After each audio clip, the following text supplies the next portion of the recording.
Like I'm coming from same background as an international student, and I recently started investing. Like last year, it's been just over a year. Like I started investing in index funds and individual stocks. Mhm. So, what would you say are some of the must-do things in the early age of investment? Like for me, beginner, for international students, what are some things we really should do if we're looking for investments? Sure. Yeah, so I'm very much into passive index Yeah. investing as opposed to active stock trading. It's just, unless you're wanted that to be your full-time job or you're the stock trader and you're working on Wall Street or Bay Street, then okay, if that's going to be your livelihood and that's going to be your sole focus in your career, okay, I wish you luck and maybe you'll do very well. But I would say for the overwhelming majority of us, that's investing. We have other jobs, right? Like we have our full-time job probably. We've got other obligations. Maybe we have kids already. Maybe, there's other things we got to do. And so we don't have that much time to spend on researching all the different investments and different stocks and that kind of a thing. And so, yeah, so as a starting point, I would say definitely strongly consider just passive index investing. Hello, everyone. Welcome back to another episode of Conversation with Harpreet. As you may already know, my name is Harpreet Singh, and guys, this is happening first time in this channel. I have an expert who is expert in financial literacy. If you're really looking for like how to build wealth in Canada, if you're planning to retire early, he has a podcast just for you. He's the host of Build Wealth Canada, one of the best podcasts out there in Canada related to wealth, money, and if you want to be debt free, that's for you. And it's also one of the few podcasts which I just love to listen when I commute from my work to home and come back. So I'm so much excited. I can't start this conversation. So please welcome with me, Kornel Szrejber. Hey, Kornel, how are you, brother? Good, good. Thanks for the kind intro. Oh, I'm just so much excited. Like I'm listening to you for over. I started listening to you like in mid of 2019. So Okay. it's been like over almost 2 years now. Yeah. Also, Uh, yeah, I checked how before I came on. I thought, oh, I better check how long the podcast has been around for, in case you ask me. And it's actually been almost 7 years now, so it's been it's quite a while. But it's been going good. I mean, it's got over like well over 1 million downloads now, and it's Mhm. been ranked at the top of the ranks in the business and investing section. So yeah, I mean, I'm really happy with it. It's pretty much like it's been at the top of the ranks for many years now. So it's great to to keep it going, and it seems like a lot of people are learning a lot from it. So yeah, it's a good way to give back as well. Yeah, that's what I'm saying. Like you have a wonderful content out there, and the one thing I just love is like you have a long content, like more than like 30 minutes, 40 minutes, which I Mhm. just love to listen because I commute along those hours. So Mhm. it's really like best for me, man. For sure. Awesome. Yeah, I find that there's a lot of podcasts. I mean, there's a lot of great podcasts out there, but some of them, yeah, I like the longer ones myself too, because then we can really dive deep and go into the Yeah, details. Because I find with some of the shorter ones, you kind of just skim the surface, and when you're done listening to it, you're kind of asking yourself, did I actually learn anything? Not really a lot of times, right? Because you're not going deep enough, and it's things you probably have already heard. So yeah, for me, I took a different approach where one, it's specifically for Canadians. So that way there's some yeah, great US podcasts out there and all that. But we always, as a Canadian, I found myself always wondering, does this apply to me as a Canadian? Because we have different tax laws, like just huge differences, right, in the investing world as well. And so I've just kind of went, okay, I'm just going to go all in on Canada. And then, yeah. And so it's been going good.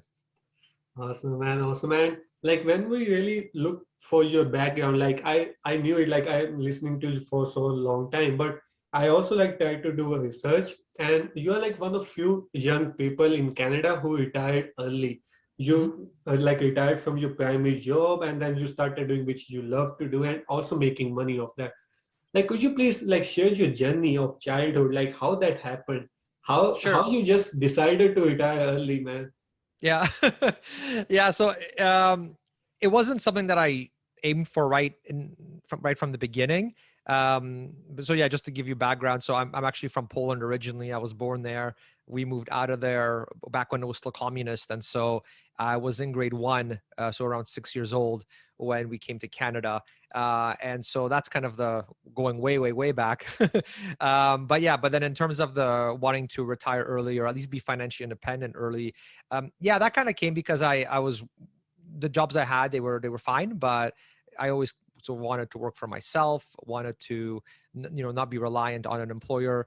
And so when I found out that, there's other people that have pulled this off as well, especially in the US. When I found out that it's actually possible, it just blew my mind. Like, what do you mean you don't have to work until 65? That's amazing.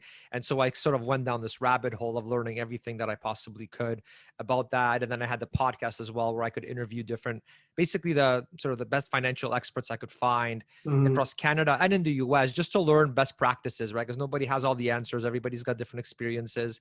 And so that was one of the things I started doing in the podcast, is just interviewing a lot of different people and learning, okay, if 20 people are telling me that this is a something is a best practice, okay, I should probably, make it higher on my priority list and really do that. Right. And so, so that was basically it. So yeah, like, did you want more of a sort of a background as to how we got there, or how did you want to me to answer? No, definitely, like that's the bus. And like you mentioned, like you have so many guests on your podcast, and you also like share things like how to become debt free, how to build wealth, and then you bring guests from different backgrounds, like investors, real estate, business owners. And one thing I noticed is that like everyone has their own definition of financial freedom lifestyle. And you also retired early. So I want to ask you, like, what is the definition of financial freedom lifestyle for you? Sure. Yeah. So for me, it's having enough money, primarily in different investments, where you don't actually have to work anymore by, having a job or having to run your own business or anything like that. And so once you have enough money where basically the investments can passively spin off cash flow for you, then I would say you're financially independent by definition. It's a bit of a tricky subject because, at least from my own personal journey, in the beginning, I wanted to just retire early. And so we were able to do that, like in my 30s, which was great. But then what I realized is that, so we became financially independent, we retired early, and I only really lasted 6 months in like a full blown retirement. So after 6 months, I started feeling very unfulfilled. There's like, it's fun in the beginning because you have all this free time and you just have fun and you catch up on all the Netflix shows you were missing and all this kind of stuff. But that actually gets old after a while, and you start feeling, kind of unfulfilled, and like you're wasting your potential as well, right? We get a lot of satisfaction in being good at something, in helping others, right? As opposed to just self-centered, pleasure, basically, right? And so after 6 months, I still running the podcast, but that's not like a full-time job or anything. Like, we do one episode a month, so it's not a huge, thing. And so at that time, I started looking for other ways sort of to give back, and just also a new challenge and something that actually excites me and gets me fulfilled. And so I ended up actually taking over the Canadian Financial Summit, which is basically Canada's largest personal finance investing conference, and it's all online. And so it's kind of like the podcast where I get to interview other experts, that kind of thing, and it's all free as well for people to attend it. And that's at CanadianFinancialSummit.com. So so to kind of get back to your question, it's that is my definition of financial independence. But I sort of warn people that you don't just want to blindly go towards retirement because you never want to work again, because maybe you don't like your job. Because after you leave your job and you don't have to work there anymore, I'm guessing you're going to be like me, where you're going to yearn for something else and you're going to want to take out projects. So it doesn't mean like you never work again. It's just now you're working on things you actually want to work on and that make you happy, and you're your own boss and it's fulfilling. So it's a shift, I would say. Yeah, I get it. So if I'm getting it right, like, correct me if I'm wrong.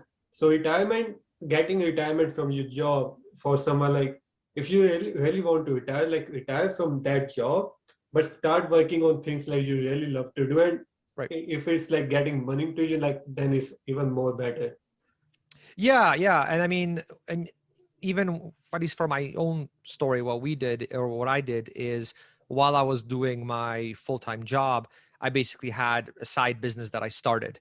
And so I use that to sort of explore what do I enjoy doing, what don't I enjoy doing, making some money off it so I could actually retire early, using some of that extra income as well, right? And so, yeah, definitely it's one of the best practices I've heard just by interviewing so many experts is that ideally you want to figure out what you want to do before you want to figure out what you want to do when you achieve financial independence before you actually achieve it. Because if you just all of a sudden you quit your job and then you wake up the next day, you don't have to go to work anymore.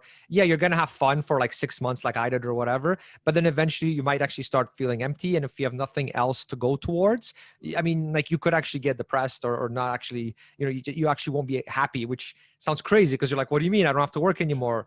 Yeah. Isn't like happiness guaranteed at that point? And it's actually not. You actually just have the time now to find what you really like to do. And so, yeah, a lot of guests that I've had do recommend that you actually try to sort of explore what you like to do. And so that way, when you leave your job, yeah, you're doing all those fun things, but you've already got something else, like a passion project that you're happy, that you'd basically do for fun. Yeah. And it's pretty easy if you like it to then kind of turn it around and actually make some money off it if you want, which helps things from a financial stability perspective as well. Like if the markets tank, you're like, oh, okay, I can take a little bit from maybe work a little extra harder in my business so that I don't have to sell my investments when the market's at the bottom, right? So, so that can be helpful in that regard as well.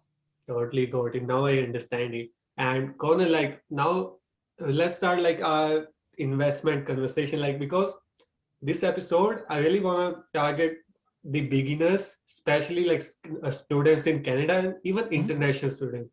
Like I'm coming from same background as an international student, and I recently started investing. Like last year, it's been just over a year. Like I started investing in index funds and individual stocks. So what would you say are some of the must-do things in the early age of investment? Like for me, beginner, for international students, what are some things we really should do if we're looking for investments? Sure.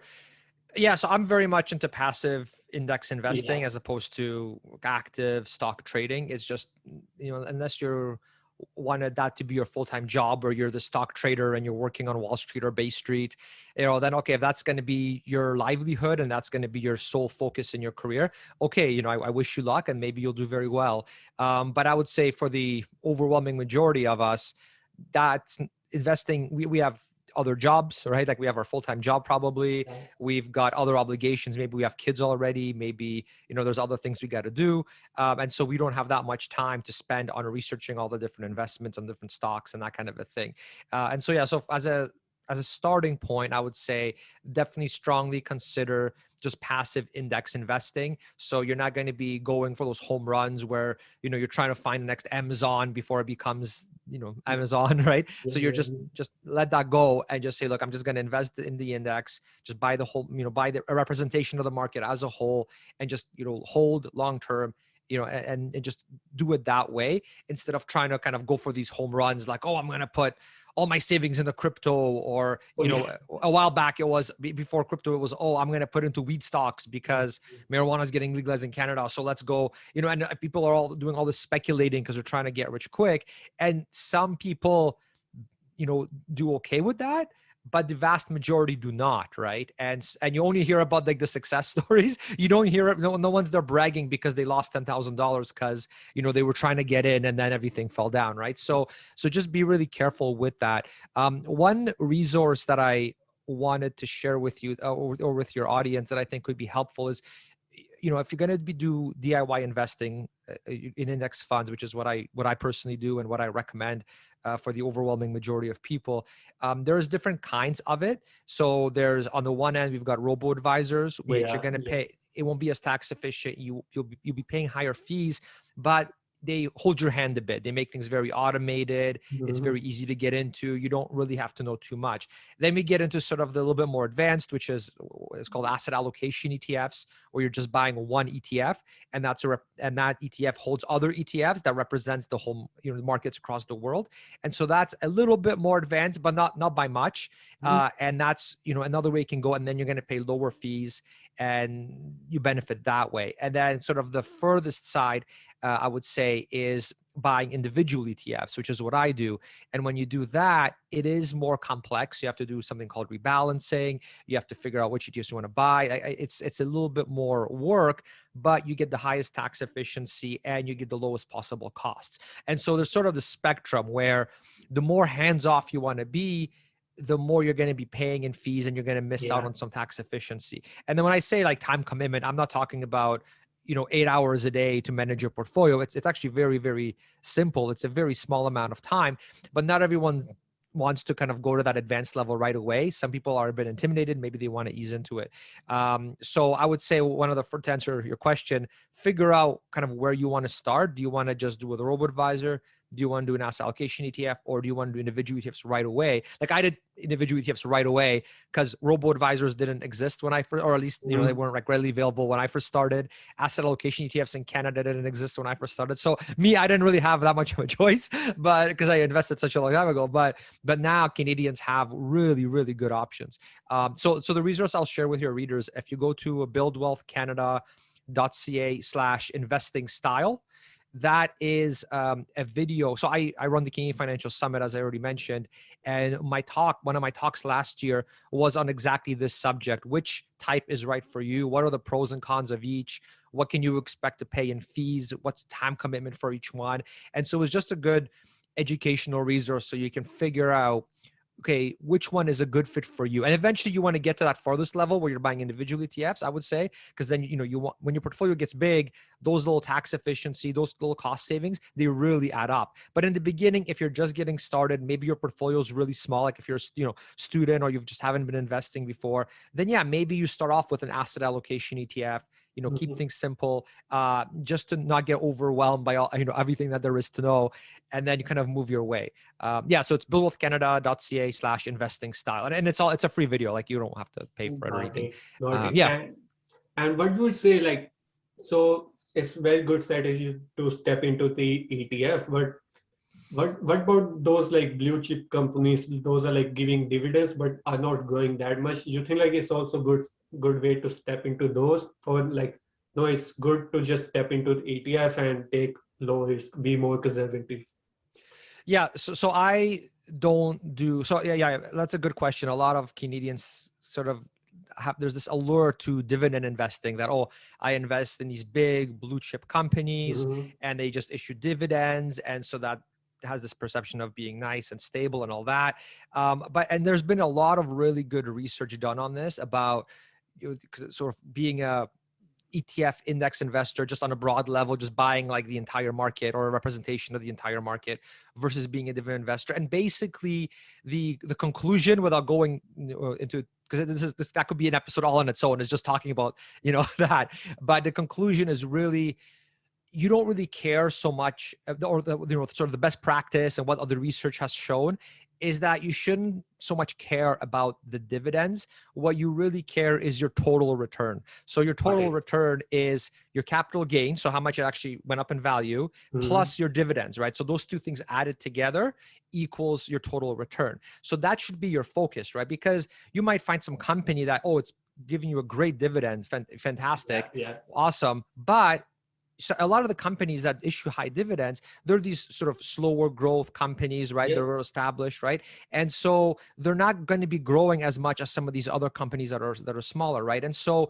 you may get a higher dividend, but what would you like? Do you want let's say, do you want a 4% dividend, or like, and that's like almost your entire return? Or do you want a much higher return where, you get less dividends, but the growth is a lot more, right? And so definitely my approach, and I've looked into this a lot because it's a very important part of the strategy, is to just go for the broad market index investing. And then if you need money, then you can sell off a portion of your investments, right? Like in your retirement, and you can use that. So it's almost like you're creating your own dividends by just selling off a portion, of that. And if it's always growing, right, then, the market's going to fluctuate, but you're able to take money out of it, and especially if you do it properly, you can do it so that you're not taking it out when the market's at the bottom. And so it's kind of like you get to have your own dividends, right? Without actually digging into your principal if you don't want. So sort of the short answer is I personally, I don't focus on dividends. I like more total return. I like the more broad market. It's also a lot more diversified. And that way you're also including companies that have higher growth as opposed to just focusing on smaller companies. Just focusing on dividends. I'm just curious now, like, do you just invest in like North American ETFs or like all global ETFs? Sorry, say again? Are you like investing in like just North America, like US market, Canadian market, or you also like looking for international market as well, like in the ETFs? Definitely global, 100%. Yeah, I definitely would not recommend having all your money in Canada or just all your money in US and Canada. Definitely I do. Yeah. So typically the four when it comes to equities, so we're not including bonds for a sec, basically, yeah. So I have one ETF that I hold for Canada, one that I hold for US, one that I hold for emerging markets, and one for developed markets international. And so that consists of basically companies from all around the world. When you buy those, so I buy for the same basically 4 ETFs. Those consist of several thousand companies across the entire world. And so, I mean, it's pretty much as diversified as you can. I mean, you don't need any more diversification than that because it's global, all different kinds of companies, all kinds of different sectors. And that's a lot more stable versus like dividend investing where, especially if you're doing that in Canada, because some people are very passionate about dividend investing specifically, in Canada, if you're a Canadian investor. And okay, you could do that. But the problem is then you're also getting, not only are you concentrated on a geographic level where you're maybe holding a lot more Canadian equities than you should, but you're also concentrated on an industry level, right? So you're going to see like a lot of financial companies, they may be paying good dividends. Okay, awesome, but you don't want you don't want your portfolio overrepresented by financial companies because now you're not diversified properly or as you should be by industry, right? Because you also want to be diversified by industry and on a geographic level. So hopefully that answered your question. Yeah, definitely. And it's not like because I just started recently, I know one thing, like you don't diversify portfolio like in a short period. Like you buy one company, you buy one ETF, then you go from there. Like you said, I'm in Canada, I'll just step into like Canadian banks first. I bought ETF as well, but now like after some time I will go to energy. So for a beginner, like you think like they should always like go like in a step by step in industry field, or like if you have 1,000, just diversify that $1,000, you think? Yeah, so with ETFs, it's very easy to be heavily diversified immediately, right? So for example, XIC, which is one of the, it's a Canadian ETF that I own, that one. So I mean, that one is basically a representation of the Canadian index, right? Of the equities in the Canadian index. So that right there is going to automatically diversify you in different companies in different sectors all over Canada. So you definitely don't need to go just buy individual stocks of one, individual stocks of another, and then eventually you become diversified. I mean, you can do it that way, but I would say it's not the most efficient way, and it's a bit risky because what if you decide I'm going to do financials first, and then financials are having really bad period in time, right? And whereas maybe tech is doing really, really well, right? And so I wouldn't recommend like temporarily being undiversified, especially when there are great tools like ETFs where basically you can buy one and you're diversified instantly. Like another one that I buy is XEF, which is the international developed. And that one has thousands of companies within it, across Europe and Japan, all of that. So right away, you're just buying one ETF, which is, for anybody that hasn't done it, just like buying one stock, right? Very easy to do.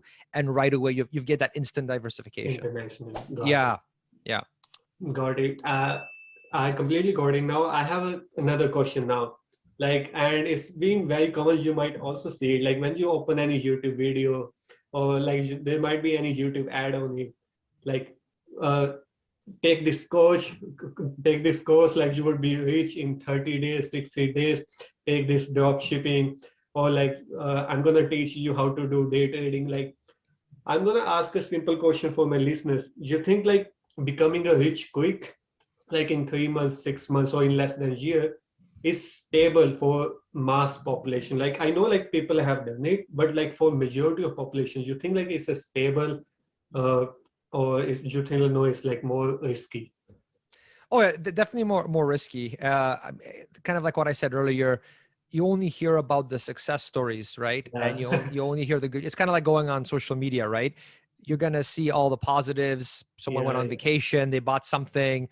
It's always good, good, good, right? No one shows pictures of them and their wife or girlfriend getting in a, saying, "Oh, we're having marriage problems," or like, no one's gonna say things like that, right? It's always Just positive, positive, my positive. Well, pictures. Yeah. so the same thing with with these sort of business opportunities and getting rich quick. I don't, when I hear sort of that, I basically run the other way, because just from my own experience, I mean, a very, very, very small percentage of people will get lucky and they'll, and they'll do good on something, but you don't hear about all the losses and all the people that lost. And so typically, there isn't really sort of a get rich quick thing that I would say works consistently for people. And like I said, anybody that pitches me that, I pretty much run the other way. I find one way that you can tell if someone's trying to teach you something like a course or whatever, one kind of good test is if they are claiming that you're going to get rich in like, a few months or whatever, then that's probably a fraud. I would say the people who I actually respect and that who I listen to when it comes to them teaching things are people that will flat out say right from the beginning, like, look, this could take you like a long time. Like if it's starting a business, it will be, just assume it's going to be several years before it becomes, you actually start making some money that actually becomes meaningful. So we're talking about like years, right? Not months or not 1 year. So I would sort of change your mindset about that. And same with investing, right? Like that's such a common trap. You go online, you see, oh, I'm going to do crypto's hot now because Yeah, Elon yeah, bought yeah. some. Let's go all in on crypto. GameStop's, the whole GameStop fiasco, right? Oh, look how rich quickly people are getting rich. Let's go in on that. I mean, I definitely do not recommend sort of going down that path, right? For me, I mean, what's worked well for me is just done index investing. I've done some real estate investing that has worked as well. And then really having your own business works really well also in terms of getting good aura. But all of those things take time. None of them is going to be like an overnight thing. So I would definitely change your expectations when it comes to Got it. things like that. Yeah. Got it. Now you just talk about crypto. Like I didn't invest in crypto, but I have friends who have invested, but not like that much, just to like 5% of their portfolio, 2% of portfolio. You think like it's a good idea? Like if you already diversify your portfolio internationally, you think like it's a good idea to have a little bit portion of cryptocurrency, because it's like a very hot in young audience nowadays. Yeah, so I personally do not hold any crypto. When a good friend of mine who bought it really, really, really early told me about it, I wish I listened to him more and did it. Now, like if going back, but obviously hindsight's 2020. So no, so I personally don't hold any crypto. Okay.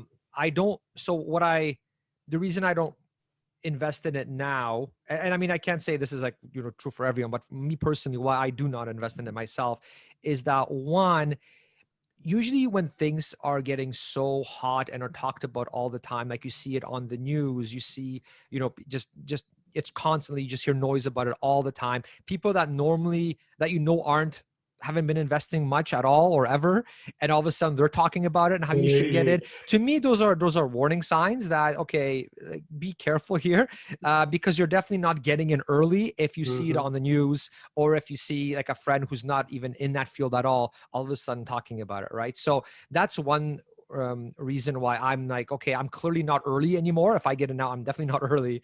So I'm okay. Okay, maybe I'm wrong. Maybe I'll miss out, but there's a good, but in the past, like we had the same thing with the marijuana stocks in Canada, right? Oh, it's going to Yeah, get yeah. legalized in Canada. Everyone jumps in, right? Everyone's going all in, right? And then you saw massive, massive drops after, right? And so again, that was another example, right? Where everyone's talking about it. It seems great. You hear on the news, oh, of course it's going to do great. And then you see the massive declines after, right? So, so I'm just really, really careful. And then the other thing the reason I don't personally invest in it is it's not really a productive asset. Like when you invest in, in equities using ETFs, you're actually buying a portion of companies that actually have some, very tangible value. They Yes. are actually money making machines, essentially, right? They exist, they employ people, they have intellectual capital. I mean, they're all these different things, right? They're actually like a company is like a machine that basically generates money, and by you being part of that, by owning shares in that, or an ETF that owns that, you get a slice of that. That makes sense to me, right? That's what I do, right? Crypto isn't like that, right? It's just, here is this thing that was created, right? Yeah. And a lot of people believe that it's worth something. Awesome, right? Okay, great. So hopefully you're right if you buy it, and I hope you do well, and awesome if you do. Like my best wishes sincerely, right? But I don't like that. That's what it is, right? I prefer companies where it's like, well, I can go to Apple and I see they have a headquarters, and I see that they're generating money, and I see products that they're releasing, right? Like they own things, right? They own patents, they own all that, right? They're a revenue profit generating machine. You can't say the same for crypto, right? And so that's why I approach it very cautiously. And so like those two reasons is why I'm personally not into it. But I know it's like, all the rage, and hey, maybe I'm wrong and maybe I'll be missing out, but that's okay. Cause like based on the information that I have right now, that's the best decision that I can make for myself. You know what I mean? Yeah. But yeah, if you're, if you want to have a little skin in the game, okay, if that's what, but I wouldn't do anything crazy like, oh, instead of doing ETFs, I'm going to go all in on crypto because I really believe in it. I mean, that's, I would say, risky to the extreme, right? Because you're at that point, you're not diversified at all, right? So anyways, that's my take on it. No, definitely. I totally see your perspective and I completely understand it. And now like when you start into investing, like see, and for a beginner, and because when I started searching for reading books, watching YouTube channels, there are a couple of things which I found is like very common. You find like when you start looking for resources, and these are like two sayings I would say. Like one is like start investing in yourself. This is like very popular belief I found in like every book, every self-growth book. And the other is like make sacrifices early so you don't have to make sacrifices later in your life. And now I really want to talk about these two things. Like let's start with the first one. And I'm gonna talk about like both as a beginner perspective and as your perspective. So invest in yourself. What would you say, what are some of the best investments you can make in your early investment period? Yeah, I think if you're looking for sort of the highest ROI, I would say it's hard if you have a side business that actually ends up doing fine. I would say that's where you can pretty much get the highest ROI. And I'm excluding, those things like, oh, I got on Bitcoin really early, and so I was able, or oh, I somehow knew Amazon was going to get big, and I bought it when they were just starting. So yeah, there's all these like kind of extreme cases that happen to a very small amount of people. But I would say for just everyday people like you and me, I would say, yeah, in terms of where can you get sort of the highest return, I would say your own business would definitely be one, because there's no limit technically how much you can earn there, and it's fully within your control. So I would say that's definitely a good that's definitely a good one there. Yeah, and then other good investments, like obviously I'm very all in on ETFs, broad market index investing. There, you're not going to get any sort of crazy home run 1,000+% returns, right? Like if you look at, okay, what can I expect if I go in on equities? The number I use in my own financial models is 8%, and so okay, if I can get 8% a year on average, long term, like that's kind of I would say my expectation. And so again, it's not sexy like the 1,000% or whatever. So I think those are good investments. And then investing in yourself and in learning as well is important for sure. Especially now, though, a lot of that education you can get for free. Just we have access to so much information, and so just be careful as well, I would say, because a lot of times if someone's trying to sell you some really expensive course and they're claiming all these things, that's the one of their lines they're probably going to use is, oh, well, you should invest in yourself. And yes, but it's not like, oh, if I buy this course, I'm now going to be wealthy, because it doesn't work that way. The reality is that it all takes a lot of work, like especially if you're doing your own business, for example, or if you want to be, at the top of your profession, keep getting promoted. All of that takes a lot of time and work. Like nothing is free. So just, I would say, yeah, investing in yourself is good, but don't fool yourself thinking, oh, if I buy this $1,000 course, that's going to guarantee me success, and I'm only going to have to work on it a few hours a week. That's not how it works. You're going to have to pump an incredible amount of time into that endeavor, and eventually you're going to probably see it yield some good results. Definitely, definitely. And I have seen, like, when I was starting out, like in researching, I have seen like many courses like that, like give me your email ID and you buy this like like a ebook or something, like so many courses. And in my long run, like in just 1 year, what I found, like most of the information is just online. You Yeah, can it is. talk with people. You can, if you're looking for like giving extra hour to research, you actually like can find that information. Oh yeah. Oh yeah. I mean, we live in an incredible age, right? I mean, it used to Yeah, be that, okay, if you want this sort of extra level, you'd have to go to university. You'd have to, get all these, like it was so much harder. Right now, you could learn so much so online. much. It's unbelievable, especially if in the entrepreneurial world and just looking at, okay, here's a business that I like.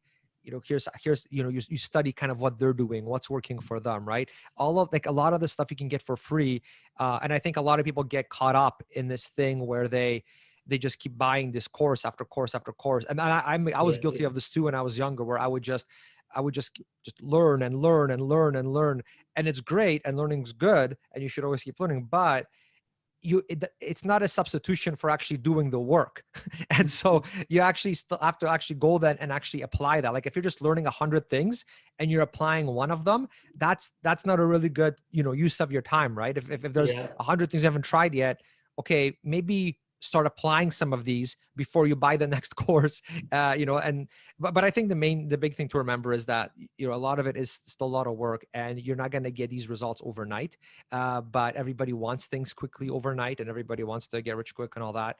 But that's just not realistic, Mhm. which is not a fun thing to hear. But like, mark my words, once after you get older and you start experiencing these things, you start noticing patterns where it's like, oh, yeah, they were right. That actually does take a lot of work, to pull these things off. So yeah, just be careful. But I mean, so much information you can get for free, like you said. Now it's unbelievable. Like between the YouTube videos and the blog posts, and I mean, it's just fantastic. Like I have a marketing background, and I mean, I can learn so much just by studying how other market companies are doing their marketing. And that doesn't cost me anything to do. I sign up to their email newsletter. I check out their site. I see how they're doing things, right? That's a huge education. And it's like current real life education, right? As opposed to like some theory in Yeah. some book somewhere. And then you're like, okay, how does this apply to me, right? So anyways, that's my take. No, definitely, definitely. And like I mentioned, like I also want to hear about yourself as well. Like, what do you think? Like, what type of personal investments you make in last decade, like in last 10 years, which like get yourself like where you are now? Yeah, I mean, so investments in the last decade would have been, I had the real estate rental, which can work well if you buy it right and if you manage it well and you get good tenants. Real estate isn't always 100% win.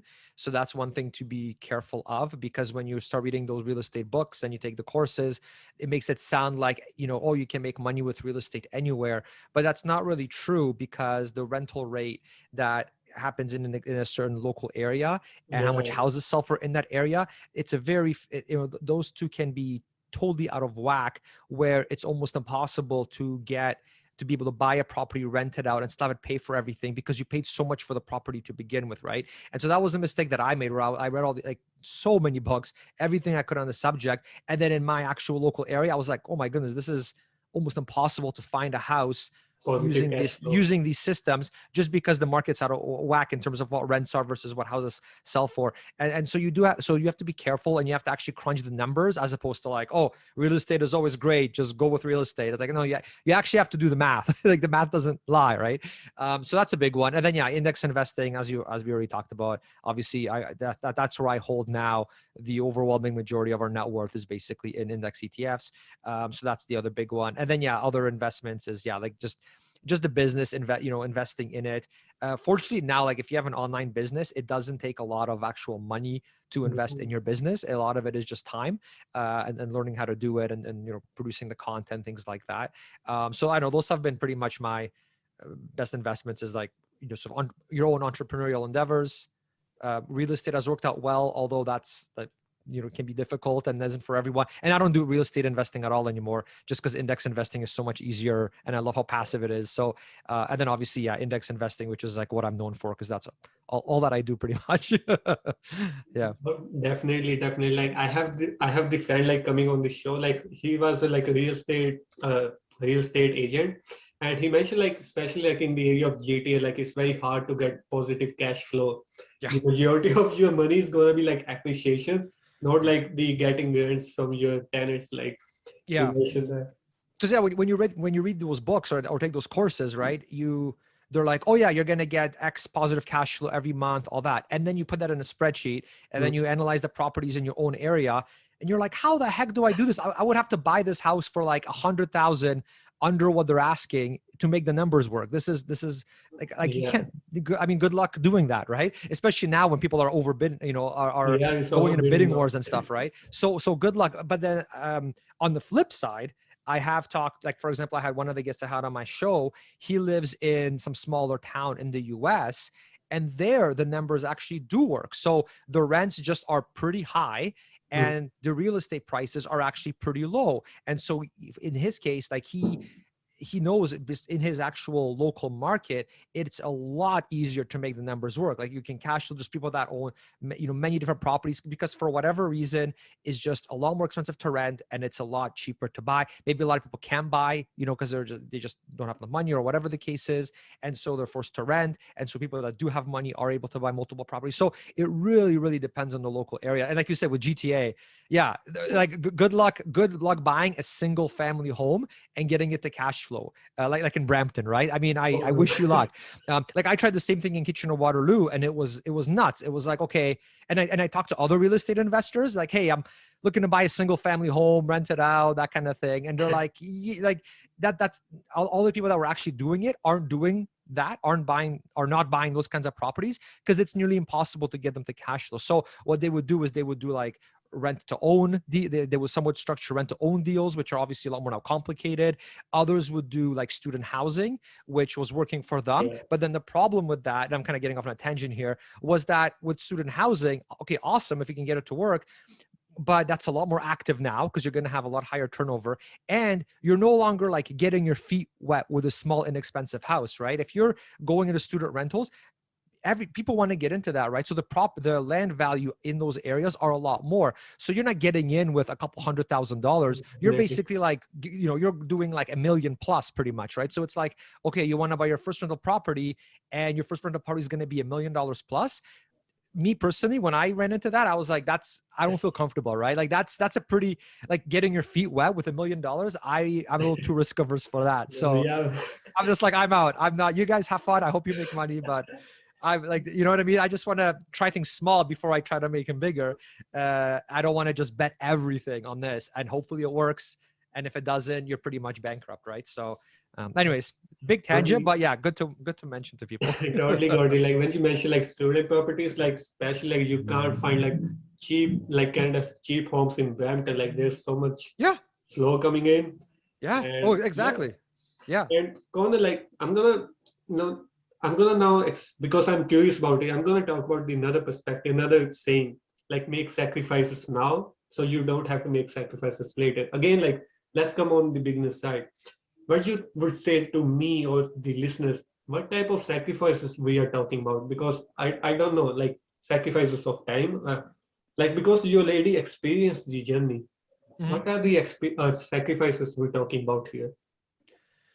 Yeah, I think the biggest thing is sort of coming to the realization that just the accumulation of more sort of physical consumer goods isn't going to make you as happy as you think it's going to. Like it will make you happy initially, but after a while, after a short period of time, you're just going to get used to it.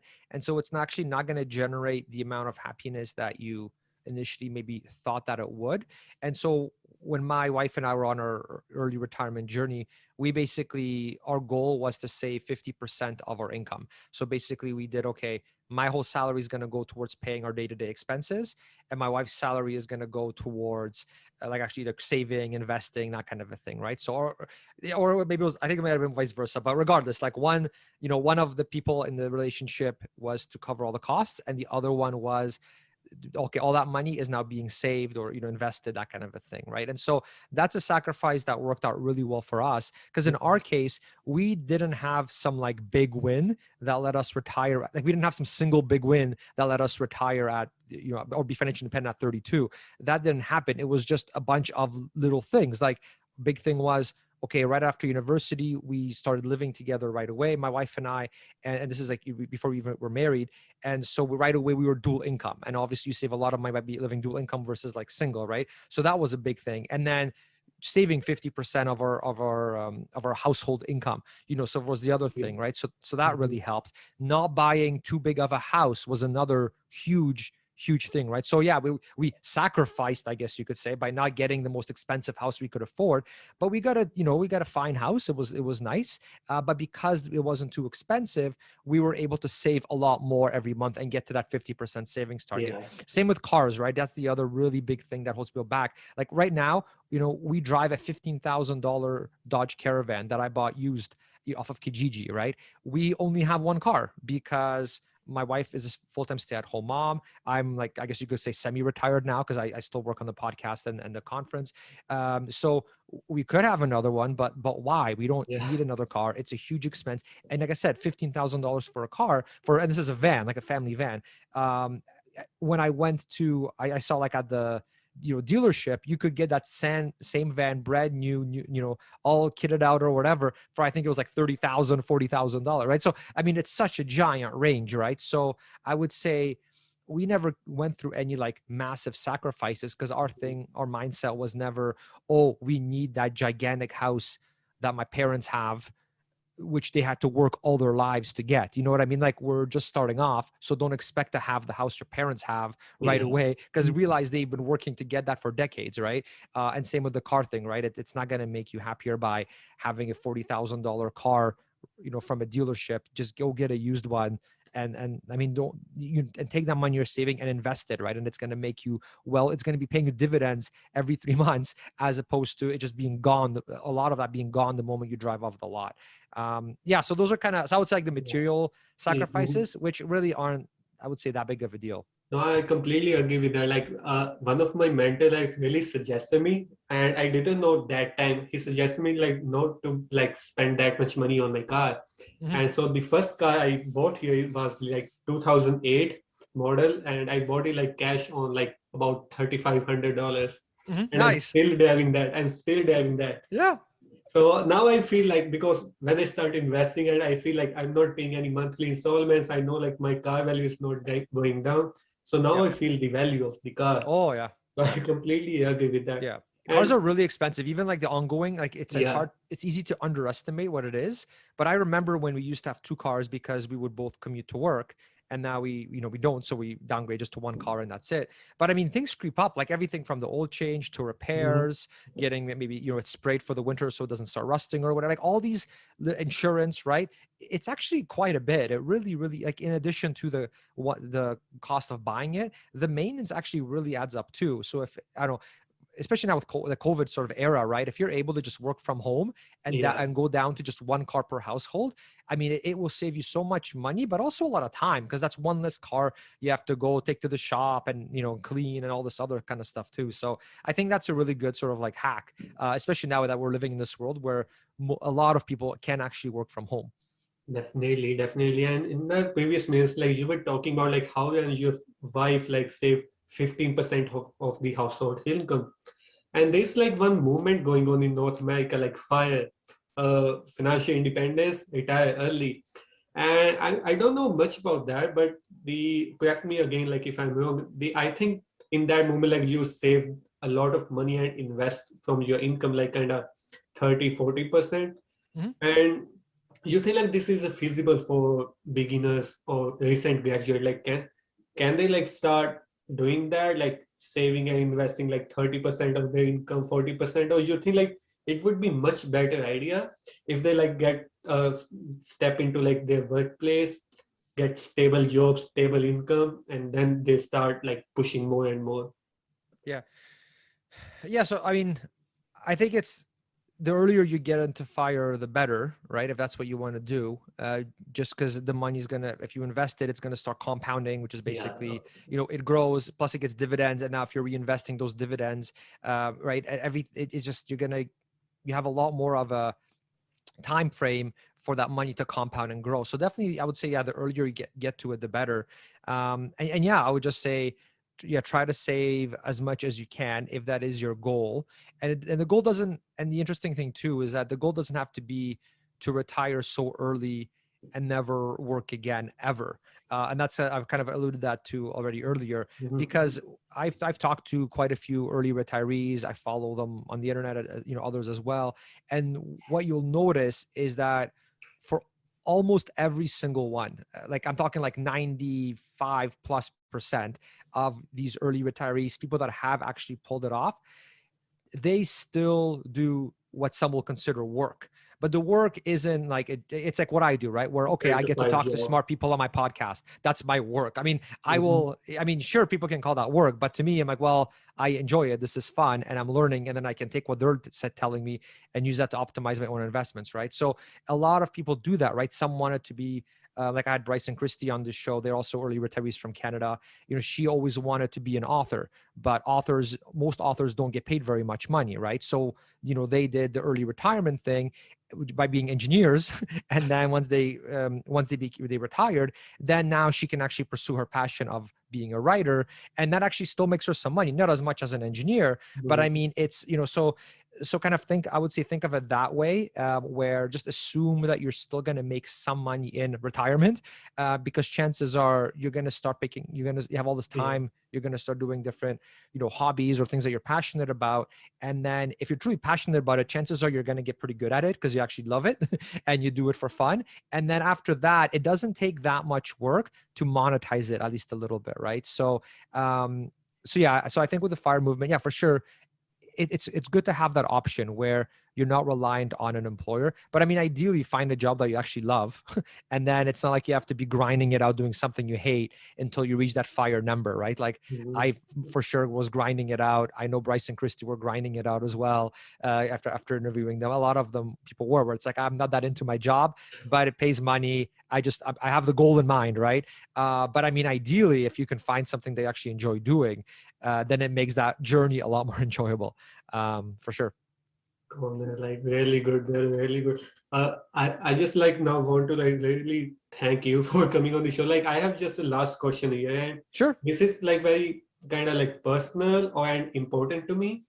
So I have a friend circle here, and I'm also like one of them. Like we are just beginner investments, and I know many of the viewers and listeners listening us on the podcast would also be like one of those. Like we are just starting out.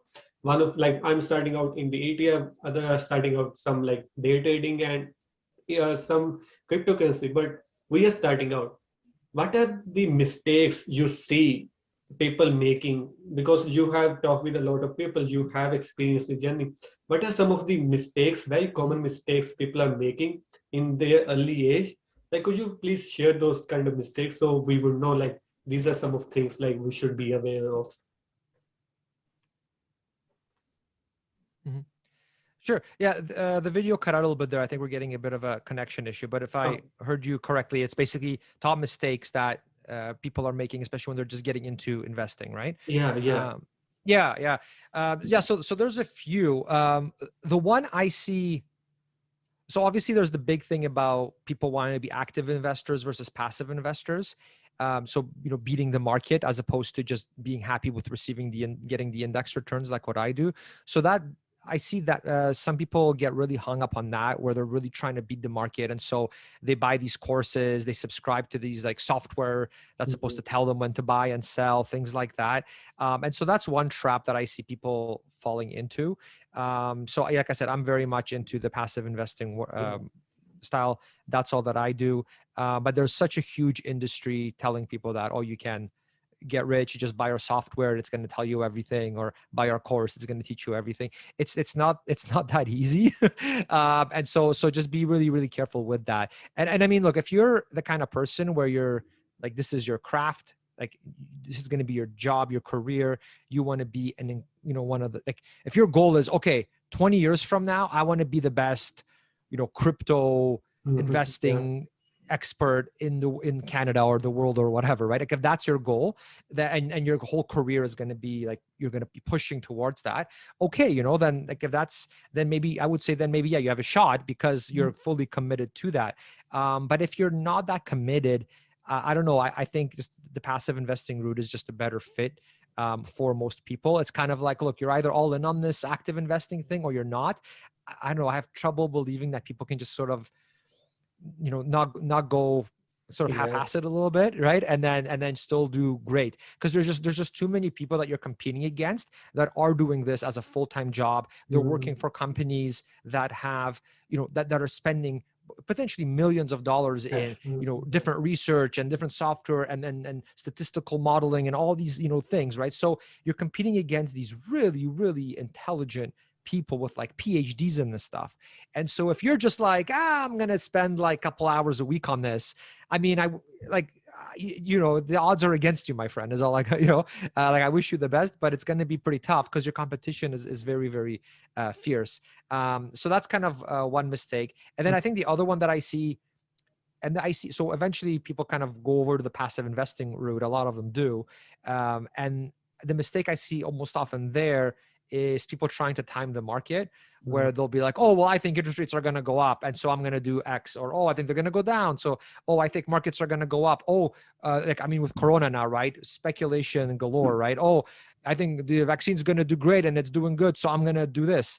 Oh no, I think we're still not out of the woods yet, I'm going to invest this way. It's like, so just all this speculation about, oh, I'm going to get in here and I'm going to get out here because I know when things are going to happen. And the reality is you really don't.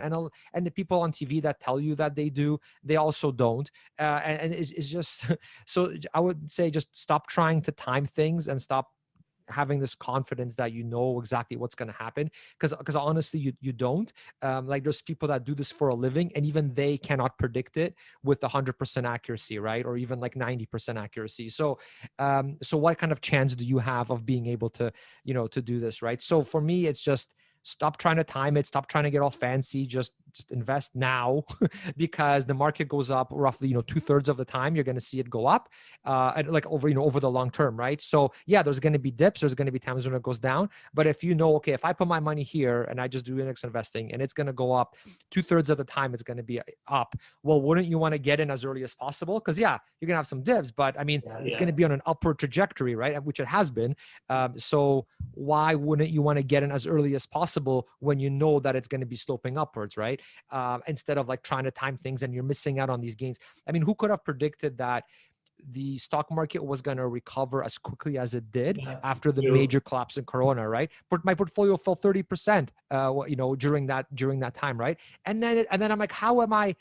And then it was up 10% by the end of the year. I'm like, how?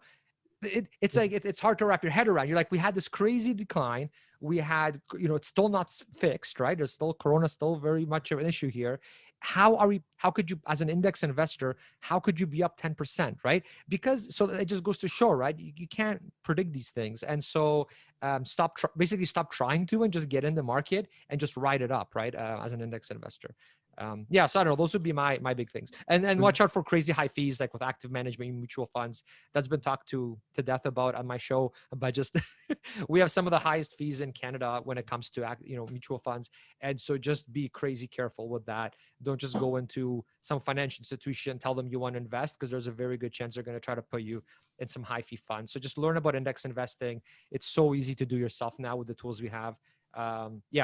I can go on for a long time, but that's in a nutshell. I couldn't agree more. Like sometimes, like I see, like in young generation, like with my friends, or like even in young generation, when you see like so much high return, like in cryptocurrency, like you see like TikTok, so I made like 200%, 300%. Yeah. If they're making 200%, there is definitely someone who is losing 200% because money is not creating. Like they're just traveling from some 1 to 2. Yeah. And I always say, like, to them, like, again, like I don't have that much experience, but if you're just getting into ETFs, 8%, 6, 7%, 8% in the long run is also like a big number, like when you start getting compound. So that's really conservative way.